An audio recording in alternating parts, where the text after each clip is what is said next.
سمجھدار یہ ہے، پڑھا لکھا نہیں ہے لیکن عالم ہے، اس لیے اس کے پاس مشورے کے لیے جاتے ہیں۔ تو لہذا اسکول جانا، یونیورسٹی جانا، ڈگری لینا اور بات ہے، دانشمند اور دانا ہونا اور بات ہے۔ ہر انسان دانشمند ہے، عالم ہے، علم ہوتا ہے اس کے پاس۔ علم کے میانہ روی اور اعتدال کا نام حکمت ہے۔ جب علم معتدل ہو جائے، میانہ روی اختیار کر لے تو اسے حکمت کہتے ہیں۔ ہمارے یہاں حکمت کا ایک غلط معنی رائج ہو چکا ہے، اور اب تو رائج ہے لہٰذا ہم اسے کچھ نہیں کہہ سکتے، لیکن بہرحال حکمت کا معنی یہ پھکیاں دینا نہیں ہوتا۔ حکمت کا معنی دانائی ہے۔ لقمان حکیم وہ دوائیاں نہیں دیتے تھے، ہمارے ہاں کہا جاتا ہے کہ جی لقمان حکیم یعنی وہ دوائی دیتے تھے، حکیم تھے، طبیب تھے، نہیں، وہ دانائی والی باتیں کرتے تھے، سمجھداری والی باتیں کرتے تھے، سمجھدار تھے، دانا تھے۔ دانا کو، سمجھدار کو حکیم کہا جاتا ہے۔ ہمارے ہاں یہ اب لفظ تبدیل ہوتے ہوتے ہوتے زمانے کے گزرنے کے ساتھ ساتھ آج جسے ہم دیسی طبیب کہتے ہیں، ایلوپیتھی، ہومیوپیتھی، اور جو دیسی ڈاکٹر ہوگا اسے حکیم کہا جائے گا۔ یہ اب مانا ہے، جب آپ لغت میں حکیم استعمال کریں گے اس زمانے کے کسی شخص کے لیے تو اس کا مطلب یہ ہوتا ہے کہ وہ دانا تھا۔ اسی لیے امیر المومنین نے فرمایا الحکمت ضالۃ المومن، حکمت مومن کی گمشدہ چیز ہے، اسے جہاں سے ملے لے لو۔ اس کا مطلب یہ نہیں ہے کہ نسخے لے لو دوائیوں والے، اس کا مطلب ہے کہ دانشمندی، دانائی، سمجھدار ہونا مومن کا خاصہ ہے۔ جہاں سے ملے سمجھنے والی بات، دانائی والی بات لے لو، کیونکہ یہ مومنین کا ورثہ ہے۔ علم جب معتدل ہو جائے تو حکمت ہو جاتی ہے، سمجھداری کی بات آ جاتی ہے، اور جب یہ افراط میں چلا جائے، بڑھ جائے تو یہ ابلیس بنا دیتی ہے، اور کم ہو جائے تو جاہل بنا دیتی ہے۔ 3 سٹیجز ہو گئی، کم، میانہ روی، معتدل ہونا، افراط اور زیادہ ہو جانا۔ کم ہو تو انسان کو جاہل بنا دیتی ہے، میانہ روی ہو تو حکمت بن جاتی ہے، اور یہی علم اگر زیادہ ہو جائے، اوور لوڈ ہو جائے تو انسان ابلیس بن جاتا ہے۔ یہاں یہ مطلب نہیں ہے کہ اس کے پاس علم زیادہ ہو گیا تھا، اس کا مطلب یہ کہ وہ یہ سمجھنے لگ جاتا ہے کہ میرے سے زیادہ علم ہی کسی کے پاس نہیں۔ اسی لیے تو اس نے خالق کائنات سے کہہ رہا ہے، جو خالق علم ہے اسے کہہ رہا ہے کہ اس کو سجدہ کروں جو مٹی سے بنا ہے جبکہ میں نار سے، آگ سے بنا ہوں۔ یعنی وہ اپنے آپ میں یہ سمجھ رہا ہے کہ میرے پاس علم زیادہ ہے۔ دوسری صفت، اب یہ لفظ ہمارے ہاں تھوڑا نیگیٹو معنی میں زیادہ ہو گیا ہے، لیکن بہرحال ہر انسان میں پائی جاتی ہے، تو اس لیے ذرا طبی الفاظ میں تھوڑی سی توضیح۔ پہلا علم، دوسرا شہوت۔ شہوت بری چیز نہیں ہے، اگر بری ہوتی تو خدا اسے انسان کے وجود میں رکھتا ہی نہیں، اس کا غلط استعمال برا ہے۔ اگر یہ شہوت ختم ہو جائے تو ذات و ولد کا سلسلہ ختم ہو جائے گا، انسان کی نسل آگے بڑھنا ختم ہو جائے گی، لیکن خود بذات خود یہ لفظ، یہ شہوت، یہ شے، یہ بری نہیں ہے۔ اس کی جیسے علم میں میانہ روی تھی، جیسے علم میں افراط اور بڑھ جانا تھا، کم رہ جانا تھا، اسی طرح شہوت میں اگر میانہ روی اور اعتدال آ جائے تو اسے عفت و پاک دامنی کہتے ہیں، اور اگر یہ حد سے بڑھ جائے تو اسے بے حیائی کہتے ہیں۔ اس لیے یہ خود بری نہیں ہے، اس کا اعتدال میں رہنا ٹھیک ہے، حد سے بڑھ جانا بے حیائی ہے، بے شرمی کہلاتی ہے۔ تیسری صفت غضب، غصہ، ہر انسان میں پایا جاتا ہے، اور ہمارے ہاں کہا جاتا ہے کہ جی غصہ حرام ہے۔ سب معمولاً یہی کہہ رہے تھے غصہ حرام ہے۔ بھائی غصہ حرام ہے تو خدا نے رکھا کیوں ہے؟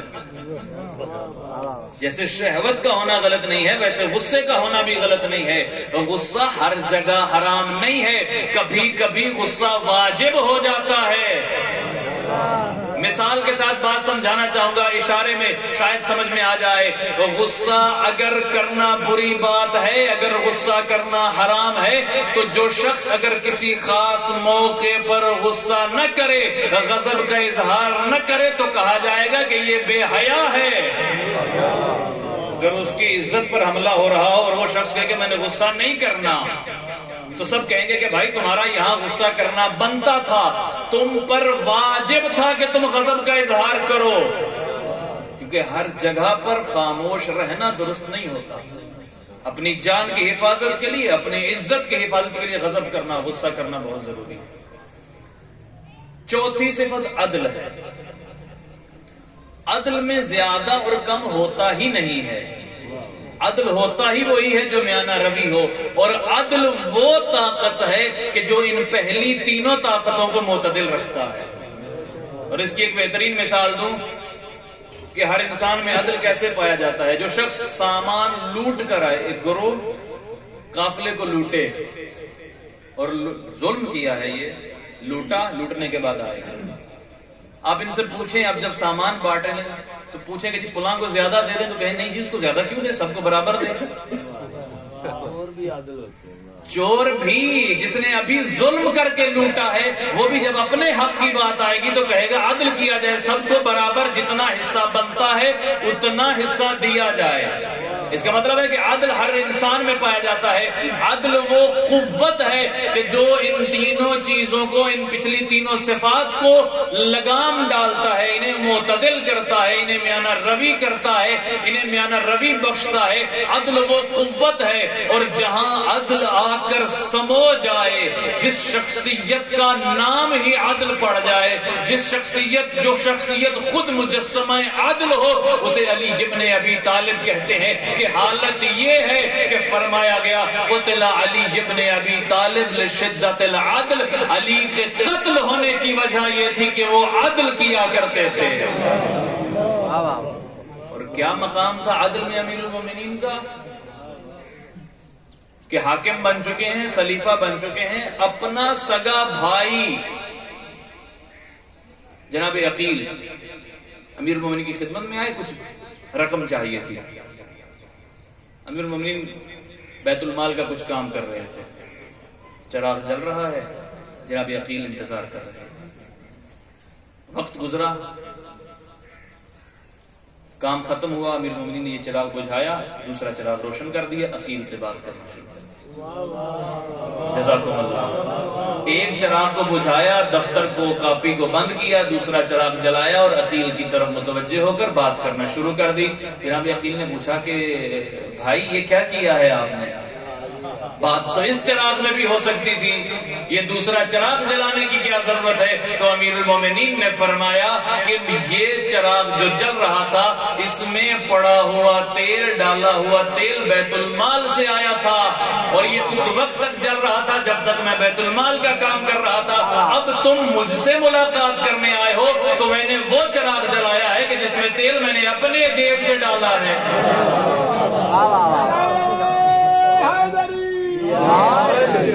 جو علی اس مقام عدل پہ ہو اسے ہم امام مانتے ہیں۔ اور یہاں یہ جو 3-4 صفات بتائی ہیں، صرف غضب کا ایک اور مصداق امیر المومنین کی ذات میں بیان کروں۔ میں نے رات بھی عرض کیا تھا کہ غضب صرف یہ نہیں ہے کہ ہر وقت مارنا کاٹنا اسے شجاعت کہا جائے گا۔ غضب جس طرح شہوت میانہ روی ہو تو عفت بنتی ہے، جس طرح علم میانہ روی میں ہو تو حکمت بنتا ہے، غضب جب میانہ روی میں ہو تو شجاعت بنتی ہے۔ غضب اگر میانہ روی اختیار کر لے، معتدل ہو جائے تو شجاعت بنتی ہے۔ پھر غصے کا کرنا بھی شجاعت ہے، غصے کو روک لینا بھی شجاعت ہے۔ پھر اگر حسن سلو کر لے تو بھی شجاعت ہے، حسین قیام کر لے تو بھی شجاعت ہے، علی 25 سال گھر بیٹھے رہے تو بھی شجاعت ہے، تلوار لے کر جنگ میں آ جائیں تو بھی شجاعت ہے۔ اور اس کی بہترین مثال، جس علی نے جوانی کے 25 برس گھر بیٹھے ہیں، لوگ سمجھتے ہوں گے کہ شاید ڈر گئے، جیسے ہی وقت جہاد آیا، 60 برس کے ہیں امیر المومنین، 60 برس کے، جوانی کا وقت 30-35 سال کی عمر جس میں انسان مضبوط ہوتا ہے، وہ وقت مولا نے گھر میں گزارا، شجاعت کی وجہ۔ 60 برس 61 برس کے ہیں، صفین کا مارکا لگا ہوا ہے، امیر المومنین نے فرمایا اپنے بازوؤں کی طرف اشارہ کر کے کہ اے میرے مخالفو، یہ نہ سمجھو کہ علی کمزور ہو گیا ہے، میرے بازوؤں میں آج بھی وہی طاقت ہے جو بدر و احد میں علی کے بازوؤں میں تھی۔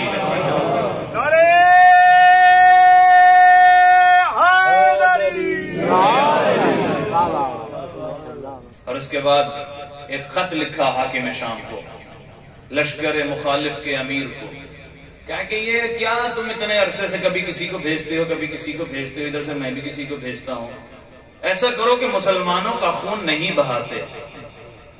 آج لوگ کہتے ہیں کہ جی مولا علی کی وجہ سے اتنے مسلمانوں کا خون بہا، نعوذ باللہ، یہ بھی ایک اعتراض ہے۔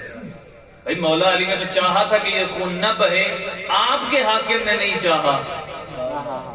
مولا نے کہا کہ یہ مسلمانوں کا خون کیوں بہا رہے ہو، ایسا کرو آؤ تم بھی تلوار زرہ خود پہن کر آ جاؤ، میں بھی مقابلے میں آ جاتا ہوں، تم اور میں لڑتے ہیں، ظاہر ہے جب دو بندے لڑیں گے تو ایک مر جائے گا، جو جیت جائے گا جو بچ جائے گا پھر وہ حکومت کرے۔ خط گیا معاویہ کے پاس، حاکم شام کے پاس، جیسے ہی خط پہنچا اس نے دیکھا، ساتھ میں بیٹھے ہوئے مشیر نے کہا علی نے مشورہ تو بہت اچھا دیا ہے، جاؤ نا۔ اس کی طرف دیکھ کر کہتا ہے مجھے پاگل سمجھ رکھا ہے کیا، علی کے مقابلے میں جاؤں تاکہ مارا جاؤں۔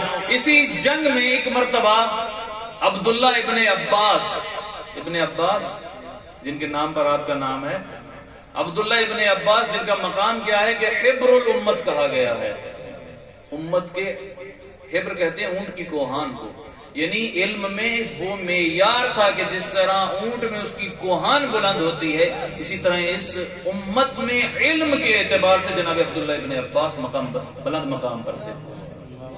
لیکن اب بات یہاں آ گئی ہے تو ایک جملہ، اس بلند مقام پر ہونے کے باوجود بھی کہ جہاں عبداللہ ابن عباس کو حبر الامت کہا گیا ہے، ایک مرتبہ جناب عبداللہ ابن عباس نے زانوئے تلمذ امیر المومنین کے سامنے طے کیے، شاگردی کے لیے بیٹھے اور کہا یا علی مجھے تھوڑا سا علم تفسیر عطا کیجئے۔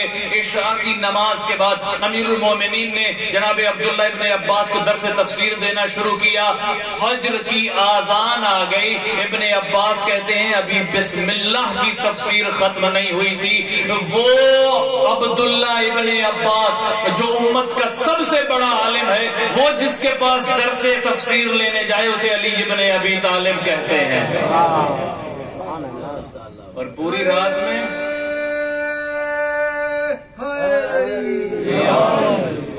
رات میں ابھی بسم اللہ کی تفسیر ختم نہیں ہوئی۔ یہ عبداللہ ابن عباس مولا سے اجازت لی، جنگ کرنے کے لیے گئے، سامنے سے ایک شخص آیا، جناب ابن عباس نے اسے قتل کیا، بلکہ یوں کہوں کہ فنار کیا، کیونکہ ہمارے ہاں یہ پالیسی نہیں ہے کہ دونوں جنت میں جائیں گے، ہمارے ہاں تو عقیدہ ہے کہ جو جب بھی جہاں بھی علی کے مقابلے میں آ جائے وہ باطل پر ہے۔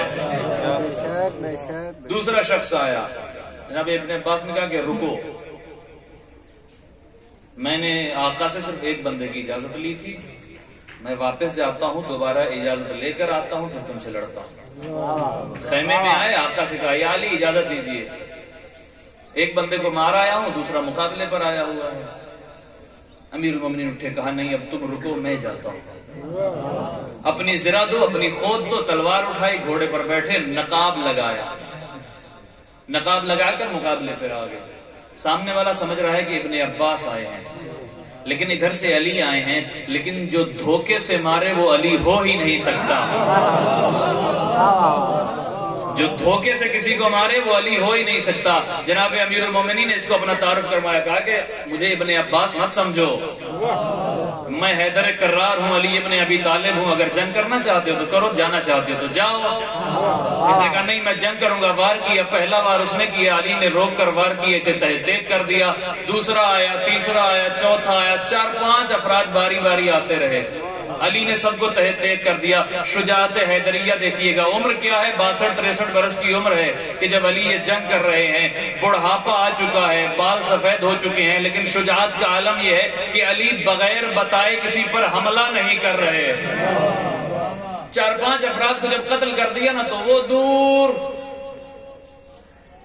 امیر شام کے خیمے میں بیٹھا حاکم اور اس کا مشیر، وہی جس نے کہا تھا کہ جاؤ ذرا اس نے کہا کہ یار یہ علی نہیں لگ رہا، یہ ابن عباس نہیں لگ رہا، یہ علی کا انداز ہے لڑنے کا۔ اس نے کہا نہیں یہ ابن عباس ہی ہے۔ حاکم نے کہا، اس نے کہا نہیں یہ انداز جو ہے نا یہ علی کا انداز ہے۔ اس نے کہا، بحث ہوئی دونوں کے درمیان، اس نے کہا اچھا چلو ایسا کرتے ہیں، ابھی سمجھ میں آ جاتی ہے۔ کہا کیا کرے؟ کہا کہ اب ایک ایک کر کے لڑ رہے تھے نا، اب گروہ سے کہو کہ وہ پورا گروہ حملہ کرے، اگر گھوڑا آگے بڑھتا رہا تو علی ہیں، اگر تھوڑا سا پیچھے ہٹ گیا تو پھر کوئی اور ہوگا۔ لشکر آیا، اب کتنے افراد تھے نہیں معلوم، علی پہ چاروں طرف سے حملہ کرنا چاہا۔ دیکھنا کیا تھا کہ کون ہے، علی ہے یا کوئی اور ہے۔ جس طرح وہاں بیٹھے خیمے سے دیکھ رہے تھے، اسی طرح امیر المومنین کے لشکر خیمے میں جناب ابن عباس بھی دیکھ رہے ہیں، اور آقا حسن بھی ساتھ ہیں، جناب عمار بھی ساتھ ہیں۔ جناب عمار نے امام حسن سے کہا تھا، جو میری طرف رکھیے گا، بہت لطیف جملہ، جناب عمار نے امام حسن سے کہا آقا امیر المومنین پر چاروں طرف سے حملہ ہو گیا ہے، ہمیں مولا کی مدد کے لیے جانا چاہیے۔ امام حسن نے علم امامت سے بھرا ہوا جملہ کہا چچا آج ہی تو میرے بابا کی جنگ دیکھنے میں لطف آئے گا۔ آپ دیکھیے میرے بابا لڑتے کیسے ہیں، چاروں طرف سے علی ابن ابی طالب پر حملہ ہوا۔ یہ پہلا موقع ہے، علی نے نہ تلوار چلائی، نہ نیزہ چلایا، نہ تیر کمان میں رکھا، کچھ نہیں کیا، پھر بھی دشمن کو مار دیا۔ جیسے ہی لشکر آگے بڑھنا شروع ہوا، علی کے چہرے پر پڑا ہوا نقاب تھا، جیسے ہی یہ گروہ آگے بڑھا، علی نے نہ تلوار اٹھائی، نہ نیزہ اٹھایا، نہ تیر کمان میں رکھا، چہرے پر پڑے ہوئے نقاب کو ہٹایا، بڑھتی ہوئی فوجیں پیچھے ہٹنا شروع ہوئی۔ اس تیزی سے بھاگے کہ اسی بھاگدڑ کے میدان میں کچھ فوجی زمین پہ گرے، اپنے ہی گھوڑوں کی ٹاپوں کے نیچے آ کر مر گئے۔ میں یوں کہوں گا کہ جس علی کے چہرے کا یہ روب و دبدبا ہو، اگر وہ علی ذوالفقار لے کر میدان میں آ جائے تو سامنے کون آئے گا؟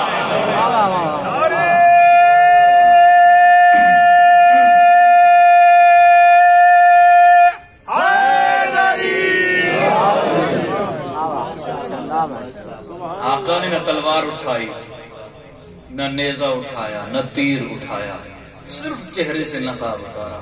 وہ روب و دبدبا لشکر مخالف پر چھا گیا کہ وہیں سے پیچھے ہٹنے شروع ہوئے۔ یہ ہے شجاعت، اور ہمارے نزدیک نظریہ ہے کہ ہر زمانے میں اس زمانے کا شجاع ترین فرد اس زمانے کا امام ہوا کرتا۔ امام علی کے زمانے میں سب سے شجاع امیر المومنین، امام حسن کے زمانے میں سب سے شجاع امام حسن، اور سید الشہداء کے زمانے میں سب سے شجاع سید الشہداء۔ آپ نے حضرت عباس کی شجاعت سن رکھی ہے، امام حسین کی شجاعت نہیں سنی، امام حسن کی شجاعت نہیں سنی۔ ایک جملہ جناب عباس کی شجاعت کا، اور اس کے بعد ایک جملہ امام حسین کی شجاعت کا۔ اسی جنگ صفین میں ابھی لڑکپن میں ہیں جناب عباس۔ ایک مرتبہ آقا نے جناب عباس کو بھیجا، اور بھیجنے کے بعد کہا کہ جاؤ تم لڑو۔ جناب عباس آئے، چہرے پر وہی نقاب لگایا ہوا ہے، زرہ خود لگائی ہوئی ہے، حملہ کیا، دشمن کو تہہ تیغ کر دیا۔ دوسرا آیا، اسے بھی تہہ تیغ کر دیا۔ بحث پھر یہی چھڑی، لگتا ہے کہ علی آ گئے ہیں، یہ انداز علی کے لڑنے کا ہے۔ جب کئی افراد کو قتل کر دیا تو اب وہی پہلے والا حربہ دوبارہ آزمایا گیا۔ کہا کہ ایسا کرو کہ پھر چاروں طرف سے حملہ کرو، اگر گھوڑا پیچھے ہٹے تو کوئی اور ہے، اور اگر گھوڑا آگے بڑھتا رہے تو پھر علی ابن ابی طالب ہیں۔ چاروں طرف سے حضرت عباس پر حملہ ہوا۔ جناب عباس نے گھوڑے کو مہمیز پر لیا، ایڑ لگا کر یوں تلوار چلانا شروع کی کہ صفوں کو چیرتا ہوا عباس آگے بڑھتا جا رہا ہے اور سر زمین پر گرتے جا رہے ہیں، اور ادھر دور سے آواز آ رہی ہے، میرے پیچھے بھی علی ہیں، میرے پیچھے بھی علی ہیں، میرے پیچھے بھی علی ہیں۔ ایک مرتبہ کسی نے غور سے دیکھا، اور دیکھنے کے بعد کہا یہ علی نہیں ہے. کہا کیسے پتا چلا؟ کہا علی کی ضعیفی کی وجہ سے بال سفید ہو چکے ہیں. یہ جو آج لڑ رہا ہے اس کے بال سیاہ ہیں. یہ علی نہیں، کوئی علی کا علی جیسا بیٹا مقابلے پر آ گیا ہے.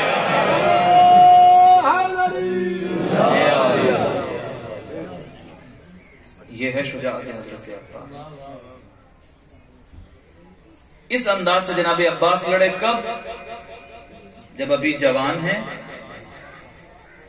طاقتور ہیں، کھانا پینا سب کچھ دستیاب ہے. امام حسین کی شجاعت، یہ مصیبت کا جملہ نہیں ہے لیکن مصائب میں ہی امام کی فضیلت ہے. مقاتل نے لکھا ہے کہ روز عاشور جب آخری حملہ سید الشہداء نے کیا ہے، پیاسے بھی ہیں، تھکے ہوئے بھی ہیں، زخمی بھی ہیں، یوں حملہ کیا ہے سید الشہداء نے کہ فوجیں کوفے کے دروازے سے ٹکرانی شروع ہو گئی. کب؟ جب زخمی بھی ہیں، تھکے ہوئے بھی ہیں. زمانے کا سب سے شجاع ترین فرد اس زمانے کا امام ہوا کرتا ہے. یہ ہے شجاعت امام حسین. اور اسی لیے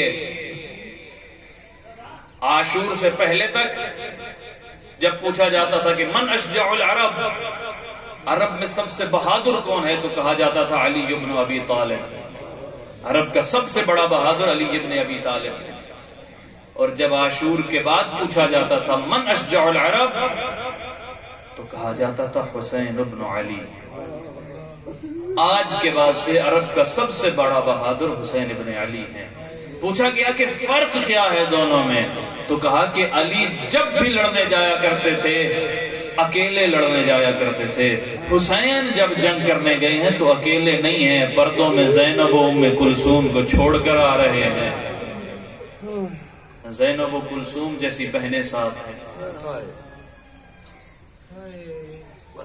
یہ ایام ہیں جب بہت سارے مصائب اہل بیت کے گھرانے پر آ گئے.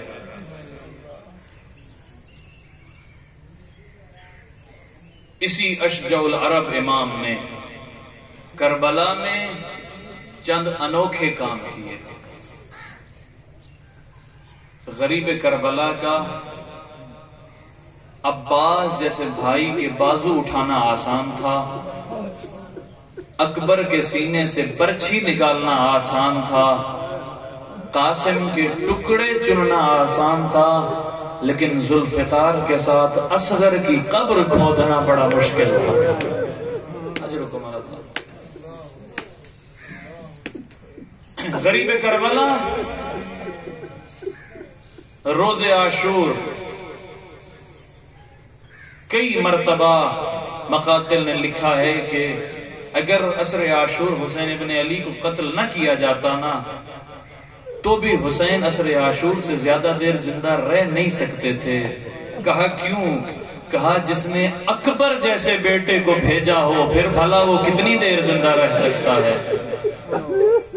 جس نے اکبر جیسے بیٹے کے سینے سے برچھی نکالی ہو وہ کتنی دیر زندہ رہ سکتا ہے. چند بین کیے ہیں غریب کربلا نے روز عاشور، اور چند بین کیے ہیں جناب سکینہ نے جب امام حسین کا سر آیا. دونوں باپ بیٹی میں بڑی محبت ہے. غریب کربلا فرماتے ہیں کہ میں نے اپنی نماز شب کی دعاؤں سے سکینہ کو حاصل کیا. حسین کی نماز شب کے نتیجے کا نام جناب سکینہ ہے. دونوں کو ایک دوسرے سے بڑی محبت ہے، اور محبت کا عالم یہ ہے کہ بیٹی باپ سے ملنے آئی ہے تو باپ کا آخری وقت ہے، اور جب باپ بیٹی سے ملنے آیا ہے تو پھر بیٹی کا آخری وقت تھا. اجرکم اللہ، اجرکم اللہ. شام غریبہ ہوئی، جناب زینب جلی ہوئی لکڑی لے کر الحفیظ و الامان کی آوازیں لگا کر بچوں کو اکٹھا کر رہی ہیں. ایک ٹیلے کے ساتھ اکٹھا کیا. یا جناب رواب نے کہا کہ آقا زادی معصومہ نہیں مل رہی. بی بی کو سارے بچے بھول گئے. مقتل میں چلی، آواز دینا شروع کی، سکینہ، سکینہ، اے میری بیٹی، اے حسین کے سینے کا تعویذ آواز دے رہے ہیں تاکہ شاید کہیں سے سکینہ کی آواز آئے۔ ایک مرتبہ ایک نشیب سے آواز آئی، زینب ذرا آہستہ بولو، ابھی بڑی مشکل سے سوئی ہے۔ آگے بڑھی زینب کبریٰ، کیا دیکھا؟ ایک لاشا ہے جسے پامال کیا جا چکا ہے، جو پتھروں کے نیچے ڈھکا ہوا ہے۔ آگے بڑھ کر دیکھا سر بھی تن سے جدا ہو چکا ہے اور کٹے ہوئے سر سے آواز آ رہی ہے، بہن ذرا آہستہ، ابھی بڑی مشکل سے سوئی ہے۔ امام کی طرف آگے بڑھی جناب زینب اور ایک مرتبہ کہا، بھیا انت الحسین، کیا تو میرا ماں جایا حسین ہے؟ کہا ہاں میں حسین ہوں۔ کہا بھیا تیرا لباس کہاں، تیرا پیرہن کہاں، تیرا سر کہاں، تیری انگشتر کہاں، تیری انگلی کہاں؟ امام نے جواب نہیں دیا، صرف اتنا پوچھا، انت زینب، کیا زینب تو ہے؟ کہاں؟ کیا پھر تیرے سر کی ردا کہاں؟ وہ کجا زینب، کجا کربلا کا میدان؟ اجرکم اللہ۔ جناب سکینہ کو جناب زینب نے اپنے ہاتھوں پر اٹھایا، جہاں باقی بچے تھے وہاں لے آئی اور پوچھا، بیٹی تمہارے بابا کے سر پر بدن تو تھا نہیں، جسم سارا زخمی ہے، لباس لوٹا جا چکا ہے، تم نے بابا کو پہچانا کیسے؟ کہا پھوپھی اماں میں مقتل میں گئی تھی، صرف یہی کہہ رہی تھی بابا بابا بابا۔ یا ایک مرتبہ مجھے نشیب سے آواز آئی، الیہ الیہ یا بنیا، اور میرے سینے کا تعویذ آ میرے پاس آ جا۔ بابا کو میں نے بتایا، بابا میرے در چھینے جا چکے ہیں، میرا چہرہ لال ہو چکا ہے، میرا دامن جلا ہوا ہے۔ اجرکم اللہ۔ بس دو جملے، بڑی یاد آتی تھی جناب سکینہ کو اپنے بابا کی۔ آقازادی کو نیند نہیں آتی تھی، دائیں سوتی تھی تو دائیں کے کان دکھ جاتے تھے، بائیں سوتی تھی تو بائیں کے کان دکھ جاتے تھے۔ ایک مرتبہ شام کے اس زندان میں، ویرانے میں، رات کے ایک وقت میں سوئی ہوئی ہیں جناب سکینہ، یا تڑپ کر اٹھی ہیں اور رونا شروع کیا اور آواز دے رہی ہیں، یا ابتا یا ابتا، بابا بابا بابا۔ ہر بیوی نے کوشش کی کہ جناب سکینہ کو سلائیں، لیکن جناب سکینہ سو نہیں رہی، خاموش نہیں ہو رہی۔ سید سجاد آگے بڑھے، سکینہ خاموش نہیں ہو رہی، رونا بند نہیں ہو رہا۔ آواز اتنی بلند ہوئی کہ قصر میں آواز چلی گئی۔ غلام نے جا کر یزید کا دروازے پہ دستک دی اور کہا کہ یزید مجھے نہیں معلوم تو کیا پی کر سو رہا ہے، لیکن اب مجھے نیند نہیں آ رہی۔ کہا کیوں تجھے نیند نہیں آ رہی؟ کہا جب سے یہ بچی رو رہی ہے نا، وہ جو سر تو نے میرے کمرے میں رکھا ہوا ہے وہ کبھی ہوا میں بلند ہوتا ہے، کبھی نیچے آتا ہے، کبھی بلند ہوتا ہے، کبھی نیچے آتا ہے، مجھے نیند نہیں آ رہی۔ سید سجاد کو بلایا گیا، کہا یہ بچی کیوں رو رہی ہے؟ کہا یہ اپنے بابا کو ملنا چاہتی ہے، اس کے بابا کا سر دے دو، شاید یہ خاموش ہو جائے۔ عزادارو ایک مرتبہ تشت آیا، تشت میں غریب کربلا کا کٹا ہوا سر، اوپر رومال رکھا ہے۔ سوچئے 3-3.5 برس کی بچی کے سامنے جب تشت لایا جائے، اس میں رومال رکھا ہو، اسے کیا معلوم ہو سکتا ہے کہ اس میں کیا ہوگا؟ عزادارو جیسے ہی یہ تشت آیا، بی بی نے کہا مجھے کھانا نہیں چاہیے، میں اپنے بابا سے ملنا چاہتی ہوں۔ ایک مرتبہ جو رومال ہٹایا گیا، غریب کربلا کا کٹا ہوا سر، دائیں کی زلفیں بائیں، بائیں کی زلفیں دائیں، خون سے داڑھی رنگین ہو چکی ہے، گردن میں کٹی ہوئی رگوں سے خون بہ رہا ہے۔ آگے بڑھ کر جناب سکینہ نے اپنے بابا کا سر اپنے ہاتھوں پر لیا، سینے سے لگایا، سینے سے لگا کر کچھ بیان کیے، فرمایا یا بتا من الذی قتلک، بابا تجھے مارا کس نے؟ من الذی ایتمنی، بابا مجھے یتیم کس نے کہہ دیا؟ من الذی خضبک بدمائک، بابا تیری داڑھی کو تیرے ہی خون سے کس نے رنگین کر دیا؟ بابا کاش تیری جگہ میں ہوتی، میں قربان ہو جاتی، لیکن تجھے قربان نہ ہونے دیتی۔ عزادارو یہ بہن کی آواز بلند تھی، یا ایک مرتبہ آواز دھیمی ہونا شروع ہوئی، آواز کا کم ہوا، آواز کم ہوتے ہوتے خاموش ہو گئی۔ زینب کبریٰ نے نبض پہ ہاتھ رکھا، انا للہ و انا الیہ راجعون۔ عزادارو ایک جملہ کہوں، او شام والو اب آرام سے سونا، اب تمہیں جگانے والی کوئی نہیں ہوگی، اب تمہیں رو کر اذیت کرنے والی کوئی نہیں ہوگی، لیکن ہائے میں قربان جاؤں سید سجاد کے، شام والوں کی مصیبتیں اب ختم ہو گئی، لیکن سجاد پر ایک اور قیامت ٹوٹ پڑی۔ ارے نہ غسل کے لیے پانی، نہ کفن کے لیے لباس، شام والے آرام سے سوئے، سکینہ کی میت جانے، سجاد جانے